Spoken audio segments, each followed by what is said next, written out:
So, hey everybody, it's your girl Fluffy, and I'm back with another video with another episode of Worries and Wine. And as you guys can see, I have here with me my bro Hustle family. What's good, y'all? Hustle family in the building. So today, before we get started, make sure you like, share, comment, and subscribe, and don't forget to turn on your post notifications so you can be notified when I drop another video. Now, as you guys know, I've been big on the sangria lately, so this has been my favorite, the Sangria Viva La Fruta. Okay, y'all definitely check it out. But Hustle is drinking something a little different from mine. Like I had to come through with the oak, leaf, white Zinfandel. You know what I'm saying? This is one of my favorites. You know, I wasn't a fan of the white Zinfandel. I have to find a brand that I think that's more comfortable. But I'm gonna try that brand that you have right there because it's looking real nice. I'm gonna be honest with you. When I first tried it, it gave me like the face, but yeah. I grew to like it though. Okay, all right. So I'm gonna definitely check it out. So you guys, those are the two wine recommendations that we have for you today. And as you guys know, we always talk about things that we're worried about. And one of the biggest things that we've been worried about more recently, especially almost going on a full year, is the pandemic, right? The coronavirus is definitely here, and it seems like it's here to stay for right now. Mm-hmm. And one thing I admire about Hustle family, he was an essential worker the entire time. Went to work every day, and he's a healthcare worker. So today, that's what we're going to be talking to Hustle and what it's been like to be on the front lines in a hospital. What has that been like? Oh man, crazy. Let me take another sip before we get into this. Right. It's been that crazy. I can imagine. It's crazy. And by the end of this video, I just hope people understand that it's more serious than what we think it is. Like it's crazy. And really, it's hard to put it. It's hard to put in words, right? Together, honestly, you see, it's a lot of families like down, and one thing that sucks with that is that we can only allow one family member to visit. Sometimes we can't. We have It's a lot. We're gonna get into it though in this video. We definitely are. So, Hustle, can you kind of tell us exactly what your role is in the hospital? Exactly what do you do? I used to be a part of the EVS, but now I'm bed tracking. Okay. So you're bed tracking. So that's obviously something like dealing with the patient's beds, coming in and out, delivering equipment. What I do is I watch the bed board for discharges so that we can get the patients out who are going home, and then we have to do it in an orderly fashion. We still have to make sure that the room is clean, ready for the next patient, so that we were not passing what the last person had. But it still has to be done in an orderly fashion because it's coronavirus, number one. The hospital is very busy. So how do you feel about that, saying like, okay, what if a patient had the coronavirus and you have to go in and, what extra precautions have you guys been taking to ensure that, okay, if someone was sick, this is not going to affect the next person who comes in and utilizes this? What we do is we use a quat that it has to have a certain wait time. It has to be wet for so long. And it's guaranteed. They say it's guaranteed that it'll get the job done.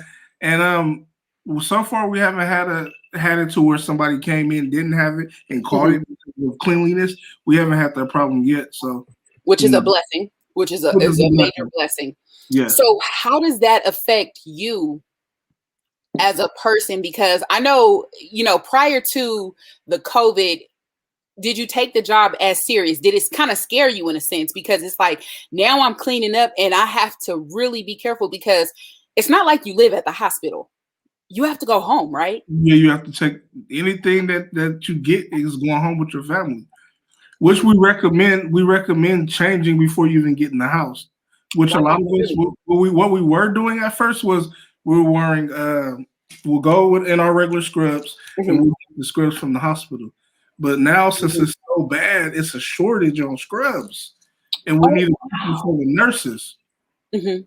So now you just really doing what you can as far as what I do is, I don't know what anybody else do, but I know what I do. I go to my garage, take off everything, and go right to the shower. I mean, and that's all we can do. Right, to be safe. to be safe. Wow. So since this has happened, have you thought about, is the healthcare field a job that I want now because there's so much of a risk? Honestly, I don't even want to work in healthcare no more. After this year, Really? I just want to do something totally different. It has opened my eyes. It's like deaths after deaths, it's stuff they don't talk about. Yeah. The media don't want to scare you too much, But I want to do something else in the future. It was that bad. It has been that bad. I was going to ask you, so is it that bad that you feel like, you know what, this is not even a field that I want to work in? So I'm going to hang up the scrubs. So let's backtrack a little bit. How did you get into this field? Let's talk about that. What originally said, okay, I'll take this job. I'll work there. I'm gonna be honest. I was getting older. I was fresh out of high school, and I just wanted something that brought in more bucks. I didn't think of like all the people, all the sick people. I thought about making some more funds. Right. You were like, okay, I'm gonna go where the money is booming. Money's always booming in healthcare. Exactly, and that's what my cousin worked there, and she's like, I can get you on and all that stuff, and I applied, and it all worked out for me, and I've been there ever since. But the virus it makes you depressed in a sense. Like, it's not my family in the hospital, thank God. Only one of my cousins caught coronavirus since this whole thing, but they say you're not supposed to catch like feelings or have like you're not supposed to hard not to, right? Emotions to work, but it's hard when you see people they doing good and then they doing bad and then boom, you go back to work and you say, oh, that patient, remember that patient? They ain't here anymore. It's real sad. A lot of people gonna need therapy after this whole situation is over. So you as a person, would you have recommended therapy for healthcare workers prior to COVID, or has COVID been the focal point that has made you say, you know what, therapy, it may be needed because we're seeing things and we're seeing death at a higher rate, right? Is that what it is for you? Is that we're seeing death at a higher rate? Yes. And I'm from LA, so I know about the mobile mortuaries at the hospital. Like, we ain't never had to do none of that in Bakersfield. But when I say we got one now that I think it hold about 50 people, like, it's serious. And I feel like, not before it started coming in, but now I feel like a lot of people should be offered therapy. You feel like they should be offered therapy? I think so. So with that being said, and now we're saying, okay, the coronavirus is here. I'm seeing deaths at a higher rate. And now you're saying that you would like to do something completely different. So you would say, if the coronavirus would have never happened, would you have seen yourself wanting to do something else? Probably not. Like, I was going to move around in the hospital, but now I'm just like, I want out. It's like that. What about it makes you want out so badly? It's just like, it's not the job. It's just like the whole depressive state, It's just like, it's hard to explain, really. Okay, so what do you feel? So when you walk into work now, it's no longer a jovial experience. It seems like it's to get up and go to work. I used to call you all the time. Right. I'm going to knock out this 8 hours. Get your coffee. You would get your coffee. Like, I'm coming at 7-Eleven real quick. And it's like, now it's like the 8-hour shifts seem like 12. It's just so crazy. It's so busy. It's just like, you get tired of seeing the body bags, Wow. So you guys are really seeing it on the forefront. And that's something that, let me ask you this. Do you feel like you can go home and share that experience with your family, or do you go home and you kind of hold it in? I hold it in. I'm one of them persons. I hold everything in. I try not to put stress on other people. So you feel like if you're sharing the experience that you had at work, you're just like, I don't even want to put, it's so bad, I don't even want to put it on anybody else. Is that what it makes you? Yeah, I don't want to.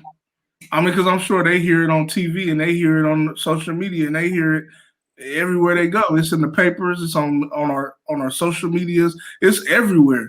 So I feel like home is my therapy point. I just don't want to talk about work. I just want to come home and just wind down. That's why this show is perfect for me, because I was like, words and wine. Okay, maybe I can let it out a little bit. Right, let it out a little bit. Right. Mm-hmm. Wow. Okay, so when you go home, have you feel like you've been a lot more cautious with being around your family because of the type of job you do? Like, did you find yourself at some point like, I don't want to come around you guys because I don't want to get you sick? Yeah, my family be like, "Why you acting funny? You don't come around." It's like, it's not that. I'm at risk. I'm at a higher risk than y'all. You know, and it's just like I just keep my distance. I'm like, FaceTime me, hit me up. I mean, I just like my grandma. She be like thinking that I'm being mean. Like it's just like you're older, and I don't want to get you sick. Right.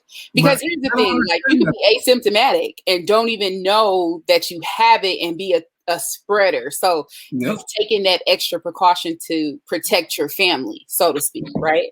Yes. So what about your friends? Have you done the same thing with your friends, or, you know, how does that work? Do you still hang out as much? Or I hang out a little bit, but I try to keep the face mask, hands washed. Like I keep wipies in my car. I don't even give rides no more. We meet up. It has affected you that much. We're gonna link up, but we're not gonna link up in my car. If you don't got a car, I can't holler at you. Right. Okay. So it's been like you take your car, I'll take mine. We meet up, and then we could talk. And so it's even made you take higher precautions just being around your family and friends because you're seeing it in a different perspective from everyone else. Yes, and I got a lot of people who think like not saying they think it's a joke. They're just not taking it as serious as me because they're not in the health field. They're not seeing it.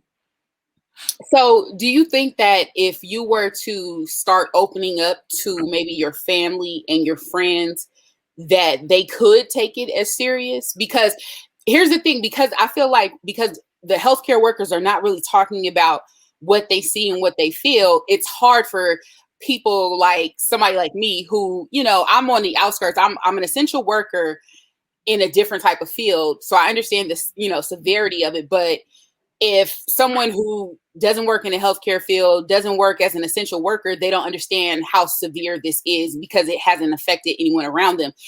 Do you think that if more healthcare workers started opening up about what they're experiencing, about the depression, that it may change the narrative a bit?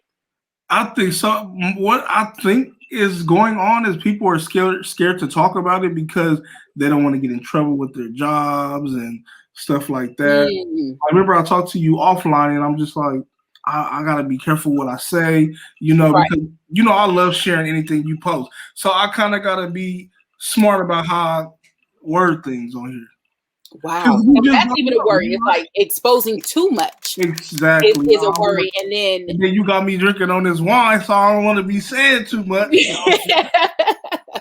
But I mean, we're talking about the things that we're worried about. So let me ask you this: do you feel that it is a possibility this year that we could potentially, as a country, get rid of the coronavirus? Because that's the thing is like everybody is, you know, Texas recently. I don't know if you saw this, but Texas has recently went ahead and said, we're not mandating masks, which means that they're basically not going to, when you go in the store, you need a mask. You don't have to run back to the car. You can continue on with your day. So do you think that as a country, the whole United States can get to that point together?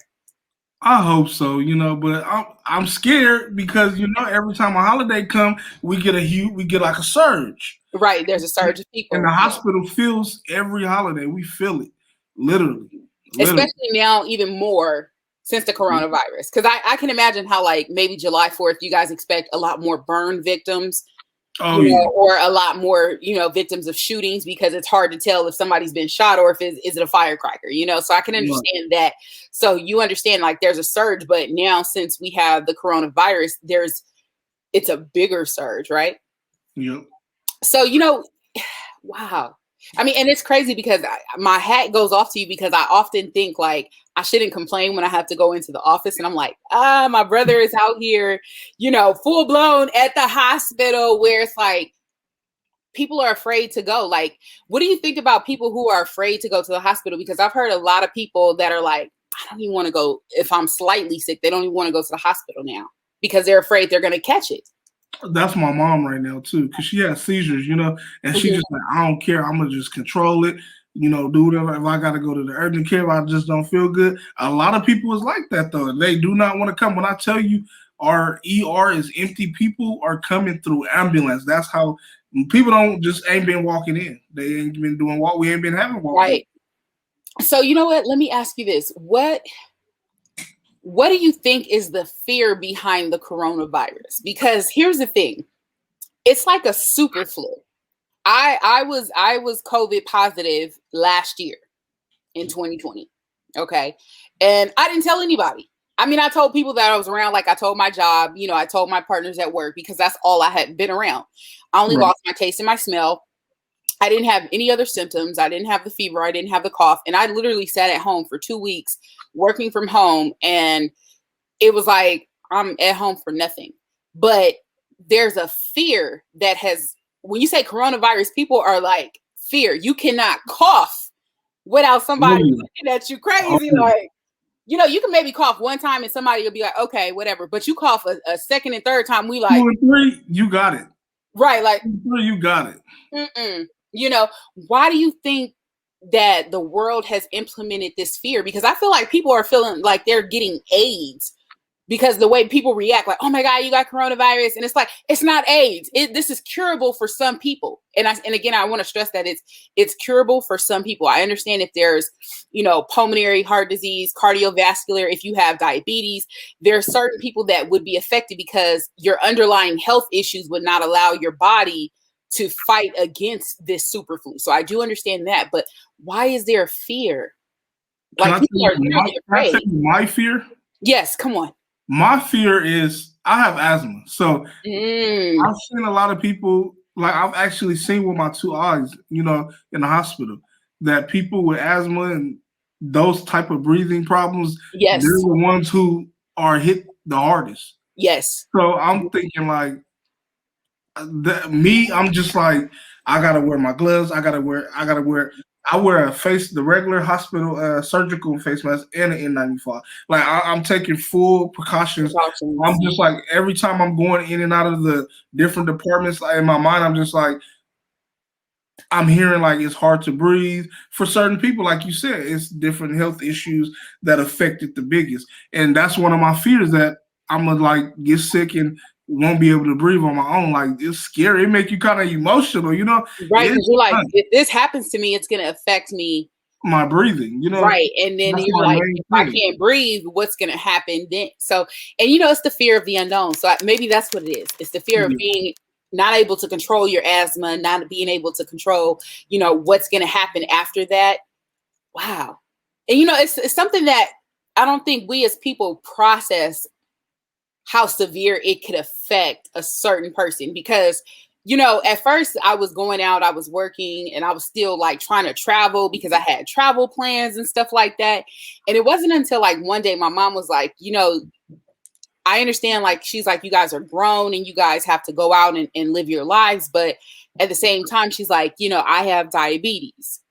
So it was like, wow, if we get sick, it's not just going to affect me because I live at home. It's going to affect my mom, my dad, my nephew, my brother, my sister-in-law. Like, I think some of the fear is when you think about other people. You don't think about necessarily yourself. You think about your family.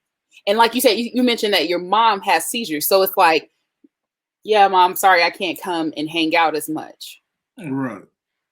And that's severe. That's the part that kind of like scares you about this whole pandemic, right? Because it's just super crazy. And it's not like it's just happening in one place. It's happening all over the world. Yep. So, Hustle, let me ask you this. What would you recommend if you were talking to someone, if someone said, you know what, I've heard his story now. I understand now why he's not coming around as much. I understand, what would you tell them to do to keep themselves safe? What would you tell them? What is your recommendation? Honestly, and this is just me, I'm saying, if you don't got to go out, don't go out. I mean, everything you need at the house. I say this all the time. Like, if you ain't going to work, going grocery shopping, do anything for the house, stay at the house. There's all kind of stuff you can do. But if you got to go out, always protect yourself. That's number one. Keep hand sanitizer. And I just say, don't be selfish. Ooh, especially because I be hearing about people who be having it, or are they on quarantine and they ain't doing their whole 14 days. Yeah.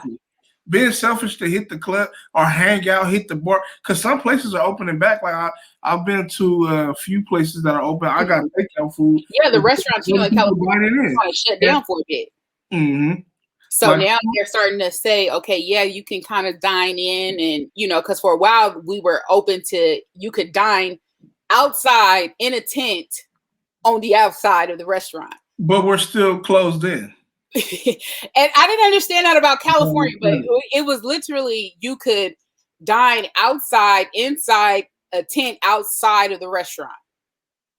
And this is another thing for me. I forgot where I was at, but okay, I was at a place called Shoguns. Mm-hmm. You have to wear the mask in, but when you get in, you take it off. What was the point of me coming in with it? I don't need it if you're gonna say that I could take it off because I'm about to eat, right? Yeah, I'm about to eat. Like I don't. So does it stop when you like it? It being airborne stops once you start eating. So you feel like there's been some contradictory things around like establishments, businesses, when it comes to it, as far as like how we keep ourselves safe. And I get it. You know, you're a business. You wanna be open. You know.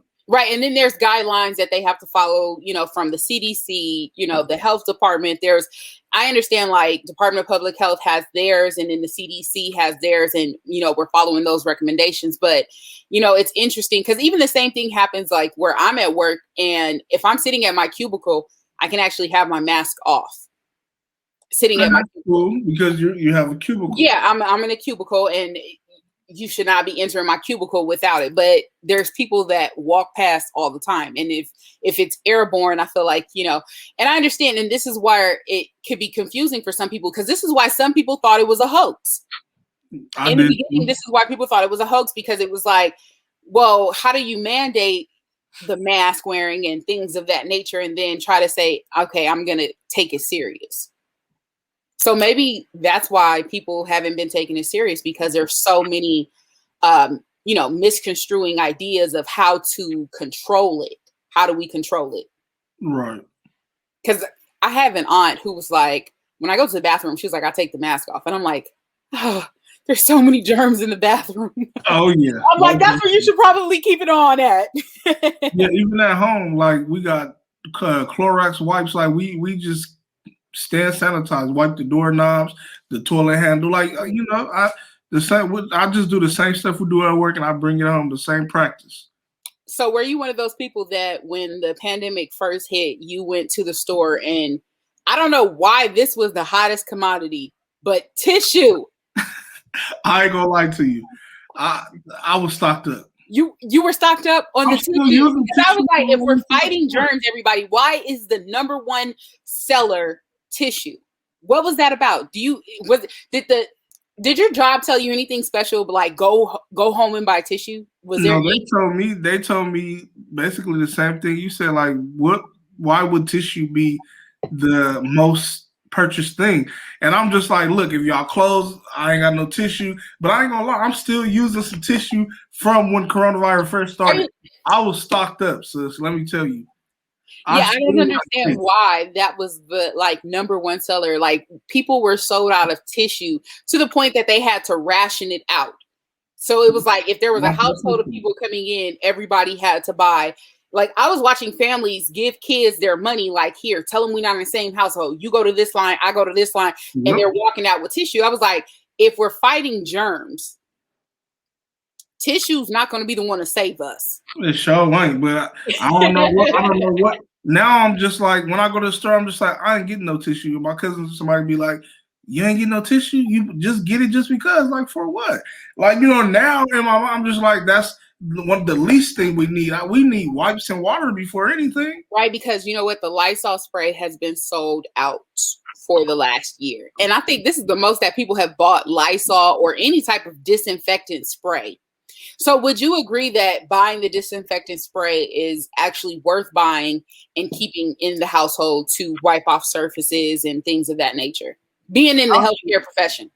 I think so. I mean, it's a mind thing to me, because I feel better once I can grab some Lysol and spray it up in the air. If it's airborne, I feel like it's killing it, you know? So it's more of a mind thing to me. It's a mind thing. Okay. But you feel like, again, but it was caused because of the idea of the pandemic. Yes, because I didn't even use Lysol like that back then. I'm gonna be Yeah, I honest. didn't either. I'm I a didn't. bleach person. I'm a bleach person. I clean with bleach and Fabuloso. Right. Bleach and Fabuloso. That's it. Bleach and Fabuloso are the two things that I would normally have cleaned my house with. I wasn't really a big, Lysol skin because I didn't like the smell. It was always really strong when you it sprayed was it. I always didn't like in the the back smell. of your throat. Yep.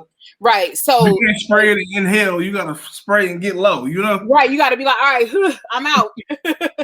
Yep. So with that being said, right. So now the pandemic, we're living in a pandemic. So it's almost like we're living in a vigilant state because we're constantly afraid everywhere we go. Is the person, like you said, are people being selfish or are they not being selfish? You don't know because it's hard to tell sometimes, Yeah. And for what I want to tell people and what I want them to know is that I did have it. I took it very seriously. I stayed in my room those entire 14 days.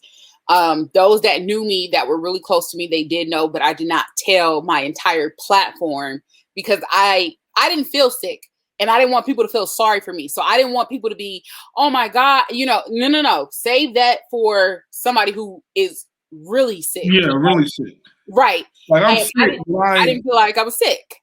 Right. So, I just kept safe, stayed within my 14 days. And that is what I will recommend for everybody, that if you are, sick or you test positive, is to take it serious because there are people and there have been people that have died from this. And, everyone their bodies are different. So I would just say, care for somebody else, treat them as if they're your family and treat them safely and positively like you would treat your own family. That's how you have to look at it, because I think the only way we're going to essentially get rid of the coronavirus is for everyone to take it serious and, like you said, practice being safe, and we get it because not everybody's perfect. Nobody's perfect, but all it is it just takes a little practice. True. So, Hustle, do you think that we can get rid of the coronavirus anytime soon? I don't think so. I'm gonna be honest. I don't think so. What? Okay. I want to. I want us to. I need us to. I had to cancel trips. Matter of fact, we had to cancel our trip. We had VidCon. Mm-hmm. And I feel like coronavirus really knocked me off my game on YouTube. Like, I was motivated. I'm finna go to VidCon with my sis. Like, she got me motivated. We doing videos. We doing videos and everything. Right. The virus knocked me off my game, but I'm coming back like Mace. Definitely. Yes. The coronavirus did knock a lot of people off of their pedestal. A lot of people got behind in bills. People got behind on content creating. I've seen people just disappear as a whole. As a whole. They started focusing on family. But one thing I will say, the positivity part that comes out of the coronavirus is that a lot of people now understand the truth meaning of family. I will say that this was something that, it made me and my family start having movie nights, and we have game nights, and, just spending that quality time with the people that it matters, because prior to, we were always so busy, always doing things, going to hang out with your friends, not spending time with the people who it actually matters with. I have more videos and pictures of my nephew and spending time with him, because prior to, I was always, I'm going on a weekend, and you're not realizing like this kid is growing up right before your eyes, So I will say the positive part of it, it brought you closer to your immediate family, and if it didn't do that for you, then I'm sorry that you missed out. But I think it definitely brought a lot of families closer, and family time means a lot more. And before we close it out, Hustle, do you have any final words for our viewers? I just want to say thank you for having me. I mean, just being on your platform, sis, is always good for me. You know how we do it. I just want to tell everybody, just stay safe, be responsible, don't be selfish, love your family, get closer with your family, get closer to God if that's what you believe in. Okay. That's a big one. Yeah, that's big right there. Get big with your religion, whatever your religion is. We will say that whatever your religion is. I respect them all, Right. I thank you for having me. I love the show, and you got to have me again because I'm loving the wine, and gotta the have talk, that. right? You gotta let her talk. It's good. Right. You gotta have It's good. Well, that. I appreciate you coming on the show and being able to share, what you could about what it's like being a healthcare, worker and an essential worker, because we obviously need someone to go in and clean up and do these things and make sure that everybody is, this is safe for you to go to make us feel safer in the hospitals, So we do appreciate you as a person, but we want to really appreciate you as who you are and the role that you play in the healthcare profession.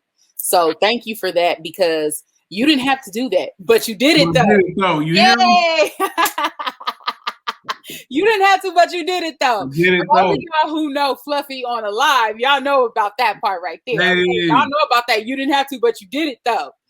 And we appreciate you for coming on the show. I do. And I thank you so much. Anytime, sis. So I just want everybody out there to know that it is okay. It's perfectly fine to have your worries and whine. And with that, we are out. Y'all, we are out. So we will see y'all soon. Don't forget to like, share, and comment, and subscribe, and turn on your post notifications so you can be notified when I drop another video. Bye, y'all.